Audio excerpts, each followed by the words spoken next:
Okay, we're going to go through quickly some of the basic steps that you're going to need in order to create your Erik Johannsson project. I'm also going to talk about the transformation tool that happens on the Edit Transform, and I'm also going to talk about Puppet Mask. So this is by no means done. This is really just a quick, let me show you some basic thoughts here plan, and there's really a whole lot more cleaning up to do. But I want to talk about how I got from here. So I had a roller coaster and I had a picture of a road, okay? And how do I got from there to here?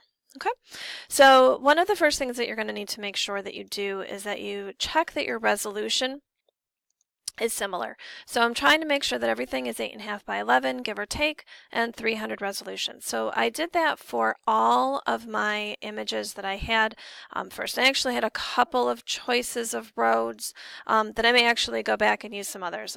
But I ended up with, I settled on this roller coaster picture and this road.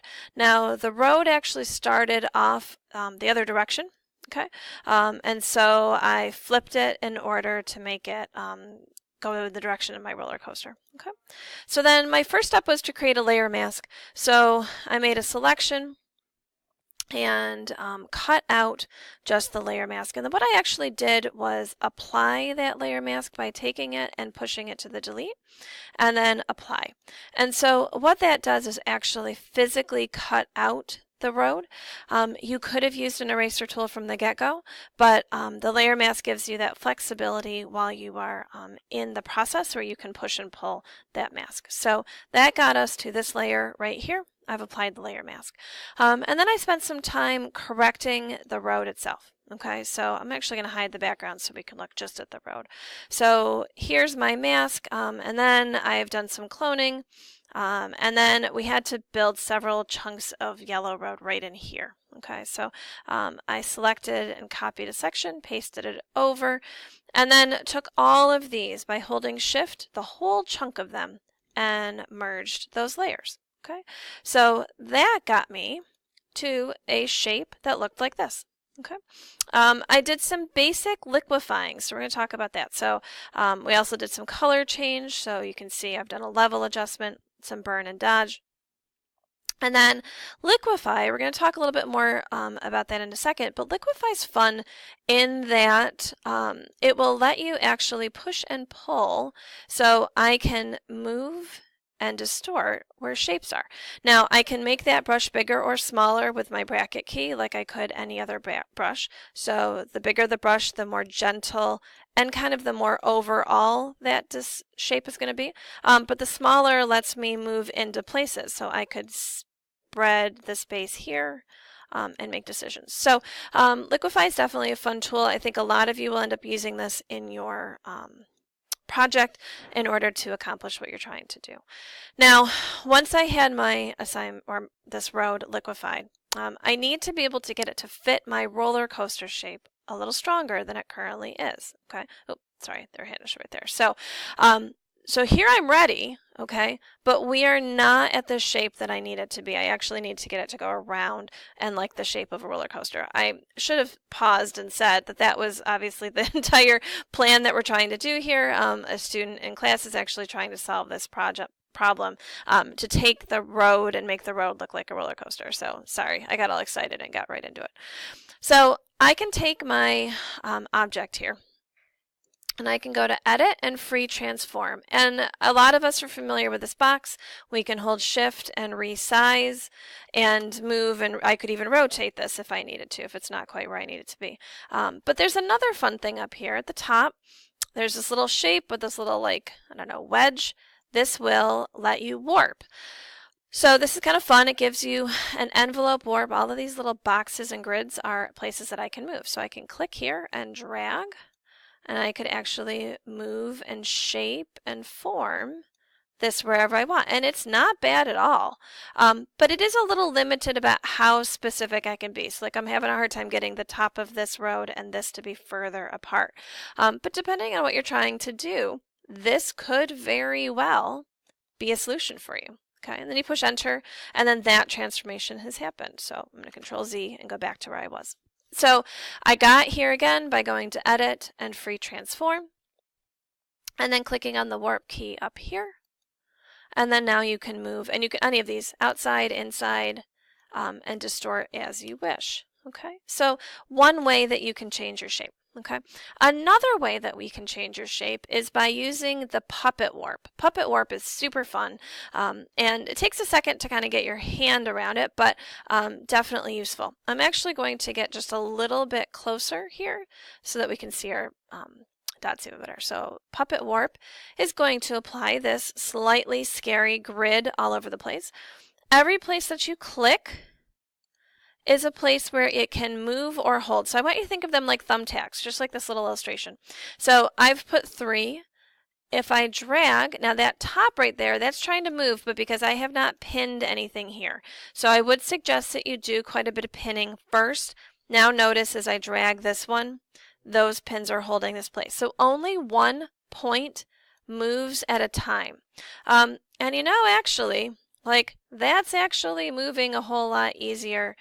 I'm going to show you some examples. Like I had a whole bunch more dots, and now that I'm practicing this again, I'm wondering if perhaps I would have been better off by fewer. So there's definitely some experimentation that needs to happen.